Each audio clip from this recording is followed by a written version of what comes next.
Ano ba yung ginawang assistance sa'yo ng ating polo dyan? Prinovidean ka ba ng abogado para madepensahan ang sarili mo? Ang sabi po nila, kung gusto ko daw po, umuwi na lang daw po ako. Ngayon, wala po akong trabaho, wala po akong pamasahe, wala po akong ticket kasi tinerminate po ako ng employer Okay. ko po. At kung yan po talaga ang nangyari, of course, hindi po natin yan dinotolerate. Kung meron po silang pagkukulang, dapat po madisiplina po ito. Sasabihin ko lang dito is meron kapabayaan talaga. Ang pagkakaunawa po natin, milyon-milyong piso ang itinatakda po dyan sa tao ng budget para nga po matulungan. Mukha yatang hindi natulungan itong ating panuhin nung ganong klase ng pondo. Ano bang nangyari at ikaw ay tinanggal dyan sa trabaho sa inyong bansa or sa lugar? Ako po ay naparatangan po sir na hindi na daw po pumapasok sa trabaho kahit pumapasok pa ho ako.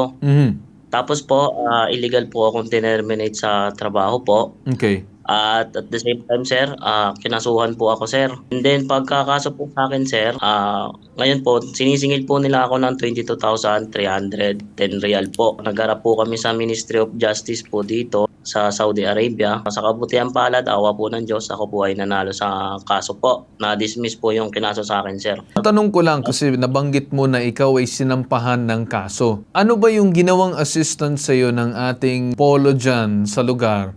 Prinovidean ka ba ng abogado para madepensahan ang sarili mo? Kailangan ko daw po pumunta sa Jeddah po, Polo Jeddah. Ang sabi ko po sa taga-Polo po, sir, malayo po ako kasi nasa Tabuk po ako eh. Gusto po nila na pumunta lang po muna ako doon sa kanila, saka po ako makakuha ng aksyon. Ang sabi po nila, kung gusto ko daw po, umuwi na lang daw po ako. Nung sinampahan ka ng kaso, sinong tumayong abogado para sa'yo? Sir, wala pong tumayong abogado para sa akin po eh. Nagkaroon na Submit ba kayo lang po ng ako hearing or wala pa? Awa ng Diyos, tapos na po yung hearing ko po, sir, sa Ministry of Justice. Paano mo nadepensa ng sarili mo para ma-dismiss yung kaso? Ang kaso po dito, sir, is via Google Meet po, sir. Mhm. So wala po binigay sa akin po na abogado po. Translator lang po yung binigay, sir. Ang ikinaso po nila sa akin, sir, is under Article 80 po ng Saudi Labor Law. Breach of contract po daw ako. Ngayon, given that said, since dismissed na yung mismong kaso, move forward na tayo, nagkaroon ka na ba ng exit visa para makabalik ng bansa? Actually, sir, habang nagkakaso po kami, sir, binigyan na po ako ng final exit visa, sir. So ngayon sir, ikaw ay binigyan ng exit visa at pwede ka na makabalik ng bansa. Pero ang naging problema is you were seeking sana ng assistance ng inyong polo at hindi ka makauwi ng bansa. Tama ba? Opo, sir, kasi po, binigyan lang po ako ng final exit visa without any, po, sir, return ticket or yung, Sino po, sir, nagbigay yung ng exit compensation visa po. sa'yo?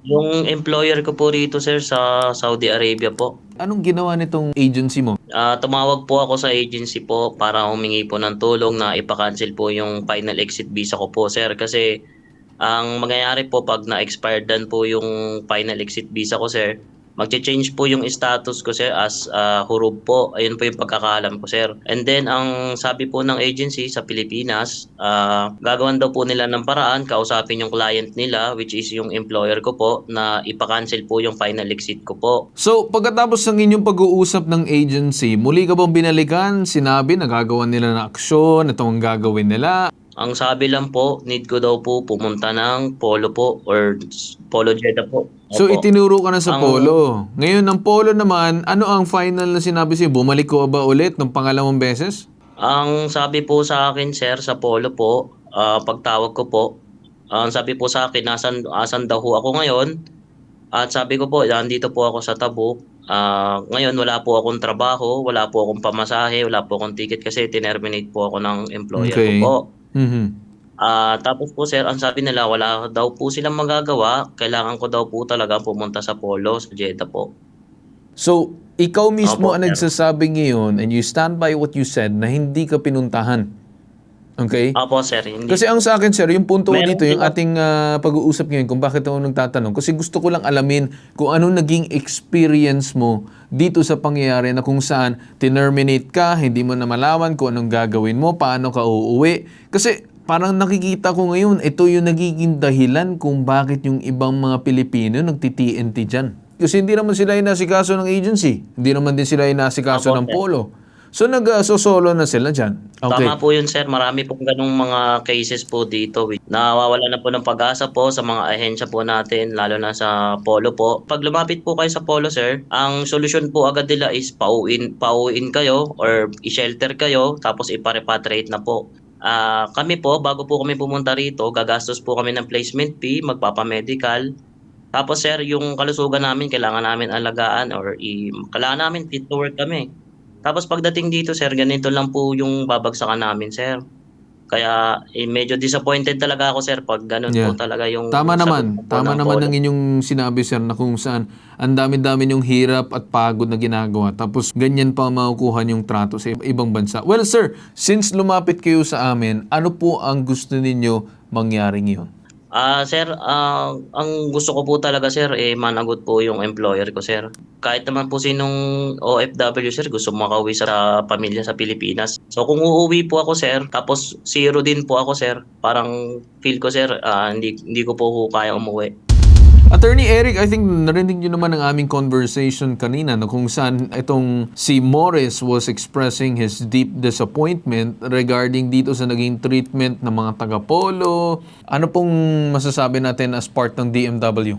Oo nga po, tama po. At kung yan po talaga ang nangyari, of course, hindi po natin yan dinotolerate. Malinaw po yung polisiya po ng DMW, particular na po, sa mga empleyado po nito na dapat po ay tinutulungan natin agad ang ating mga OFW, especially po sa mga pag nagkakaroon po sila ng problema sa ibang bansa. So on this respect po, we will be endorsing po for investigation para makita po natin yung pagkukulang. Kung meron po silang pagkukulang, dapat po madisiplina po ito. Ang sasabihin ko lang dito is merong kapabayaan talaga on the part ng mismong agency and itong part ng mismong Polo also as well.